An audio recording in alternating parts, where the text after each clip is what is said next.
Hi everyone, I am here with a true story. This one is by Marty Trammell, and it is called Thin Glass Prayers.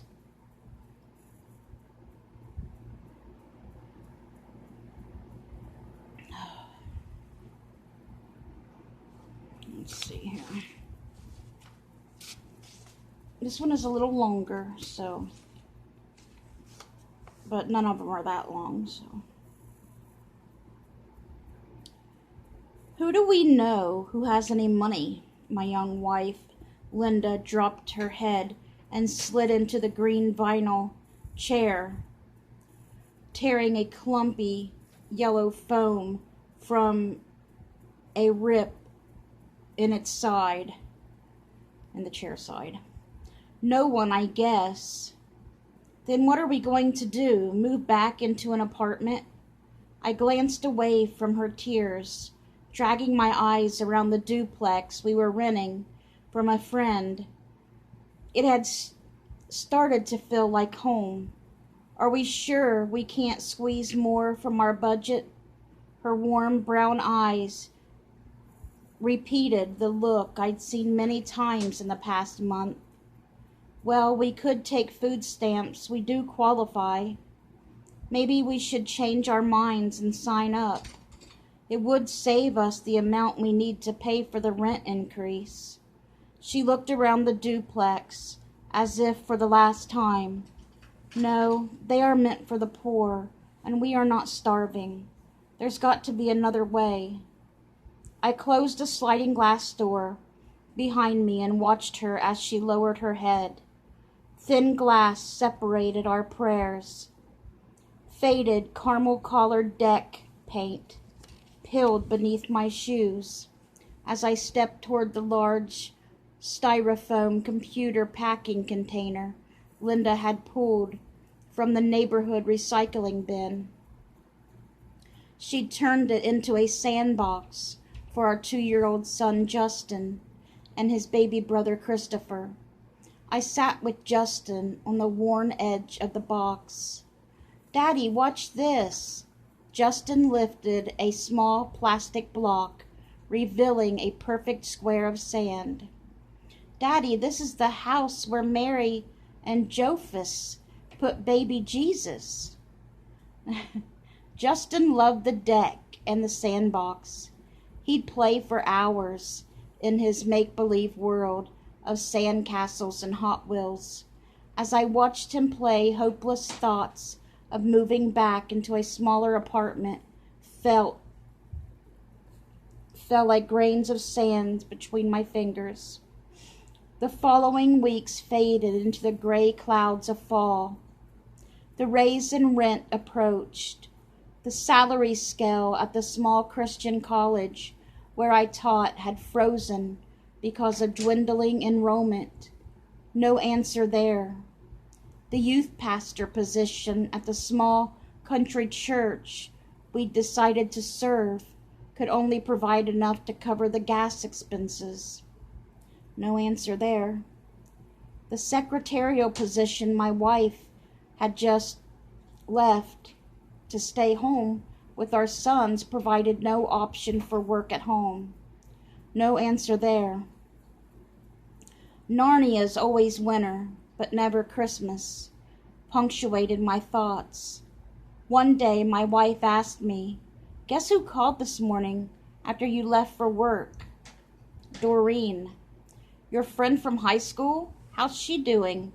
I noticed a small tear as Linda turned toward the kitchen. "She's fine." I set down a stack of college writing papers and put my arms around my wife. Her shoulders shook. She said she shouldn't be renting, that it's smarter to buy a house. She and Kenny just bought one in Seattle. Honey, she doesn't know our situation. I'm sure she wouldn't have said anything if she'd known we were struggling. I stared over her shoulder at the butcher block countertop. We can't get a loan. We can't buy a house. We can't afford the rent. We can't. I let go and slumped into a dinette chair. hoping she would see in my eyes the fears that plagued my thoughts. There was nothing else to do but finally force myself to make the decision to move into an apartment or leave the ministry to earn more money. Linda picked up a sippy cup Justin had left in the kitchen. "What do you want for dinner?" Her words trailed off, and we drifted into an almost silent evening. The next morning, a pulsating phone ring shattered the Saturday morning stillness. I rolled over and lifted the receiver. "Hi, is this Marty?" "This is Marilyn Dorn, Doreen's mom. Can we talk for a moment?" I sat up and stuffed a pillow behind my head. "Sure. I was wondering if you could do me a favor. I invest in real estate here in Seattle, and I've done quite well. I was thinking about expanding down the I-5 corridor into Salem, Oregon." "Okay. Well, I was wondering if you could find 2 or 3 starter homes for me. I could use the additional investments. I'd remodel them and sell them for a profit." "Okay, I'm sure I could talk to an agent and mail you some pictures and descriptions.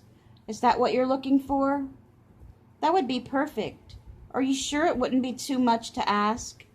I slid lower into the bed. "No, we'd be glad to help." "Okay, thanks. I'll call you back in a couple of weeks." As I set the phone in its cradle, I couldn't help but wonder why Doreen's mom, Marilyn, would call 2 days after Doreen got in touch with my wife. I'd never met either of them, and Linda hadn't seen Marilyn in several years. Who was it? Linda's barely open eyes focused slowly. "Doreen's mom wants us to send her pictures of a few houses in Salem. She invests in real estate now." "Real estate? Why did she call us?" "Something about the I-5 corridor and rising house prices." "Did Doreen say anything about this?" "No, but that's kind of weird, isn't it?" I sat straight up and threw the covers back. "Linda, what if she wants us to help with the remodels? And what if she lets us rent from her or live in the homes until they sell? What if—" Linda sat up too. The next week I mailed 3 sets of pictures and descriptions of the fixer-uppers we'd found, and Linda and I prayed. Not just our 3 meals a day prayers, but during nearly every break in our routines. 3 days later, Marilyn called. As she went through the normal greetings, my mind raced. Just the sound of her voice filled my head with hope. "Please let us fix these up for her," I prayed. As she finished her hellos, I glanced at Linda, who was reading to Chris and Justin. Her head was bowed. "Well, Marty, I would like to discuss something with you if now's a good time." "Now's a great time, Mrs. Dorn. We are just playing with the boys." "Oh, okay. Well, the reason I wanted to talk with you, Marty, is that I don't want to offend you in any way, but I know you're both serving the Lord as well, like I said earlier. I've made some money in Seattle flipping houses, and lately I've been helping young couples in the ministry get into their first homes. So when Doreen told me you were still renting, I checked up on your salary at the college. I hope that's okay." "Sure. Anyone can get a copy of the pay scale. I'm not sure I understand why, though." I stretched a phone cord over the table and sat at the dinette. "Please, Lord, if we could only help her remodel these homes and have a place for Justin and Chris to play," I prayed. "Well, looking at your salary and the loan amount you'd be able to qualify for, I'm figuring you'll need at least $14,000 to get into one of the homes you sent descriptions of." "Yes, around $14,000. But we've already tried to qualify for various home loans, Mrs. Doran. We can't. Oh, I know, Mrs. Doran cut in. Doran told us about you and Linda the same day. I was praying about finding another young couple to help out. It's not a loan, Marty. I want to give you the money. Give us the money? Well, if that's all right with you, that is. All right with me. You said you want to give us $14,000? Startled, Linda put Chris on the carpet and came to stand beside my chair. Mrs. Dorn, I don't know what to say. This is more than we ever hoped for. I don't know what to say. Thank you, thank you.